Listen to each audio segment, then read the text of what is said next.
বৈরাগী বাজারের আলোচিত ইমন হত্যাকাণ্ডের সর্বশেষ পরিস্থিতি জানতে নিহতের পরিবারের পাশে দাঁড়িয়েছেন সিলেট-৬ আসনের বিএনপি মনোনীত প্রার্থী অ্যাডভোকেট এমরান আহমদ চৌধুরী। রবিবার তিনি নিহত ইমনের বাড়িতে গিয়ে পরিবারের সদস্যদের সঙ্গে সাক্ষাৎ করেন এবং ইমনের ভাই জাবেদের সঙ্গে কথা বলেন।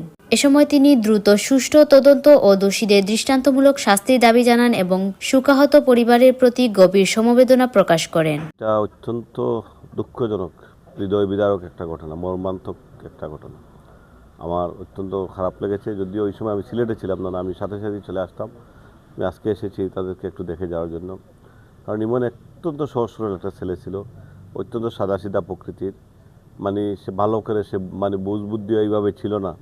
এই ধরনের একটা অসহায় একজন সাদাসিধা মানুষকে এই যে নির্মমভাবে যেসব ঘাতকরা হত্যা করেছে, এটার বিচার হওয়া উচিত। আমি ইতিমধ্যে প্রশাসনের সাথে কথা বলেছি। প্রশাসনের ভারপ্রাপ্ত কর্মকর্তা বিএনপি বাজার থানার উনি আমাকে আশ্বস্ত করেছিলেন ওই সময় যে উনি যত তাড়াতাড়ি সম্ভব তাদেরকে অ্যারেস্ট করার ব্যবস্থা করবেন, এবং কথা মতো তারা মোটামুটি একজন আসামিকে, প্রত্যক্ষদর্শী বা যে সরাসরি জড়িত ছিল, সম্পৃক্ত ছিল, তাকে গ্রেফতার করেছেন এবং সেই কথা মতো তাদের লাশও উদ্ধার হয়েছে। এবং আমি কি পুলিশ সুপার সাহেবের সাথে কথা বলেছি, উনিও খুব সিরিয়াসলি এই ব্যাপারটা দেখছেন। এটার জন্য আমি ধন্যবাদ জানাই প্রশাসনকে যে তারা তড়িৎ গতিতে আসলে এই ব্যবস্থাটা নিয়েছেন।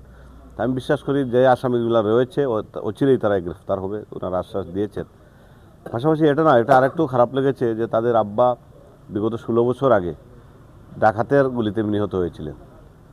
এটা একটা কাকতালীয়ভাবে এই ঘটনাটা অত্যন্ত মর্মান্তিক ঘটনাগুলো তাদের পারিবারিকভাবে ঘটেছে। ওই বিচারের যারা ছিল অনেকে মারা গেছে, আসামি যারা আছেন।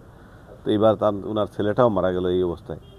আমি দোয়া করি আল্লাহ রাব্বুল আলামিন তাকে জান্নাত দান করুন। ইমন হত্যাকাণ্ডের ঘটনাটি ঘিরে এলাকায় শোক ও ক্ষোভ বিরাজ করছে।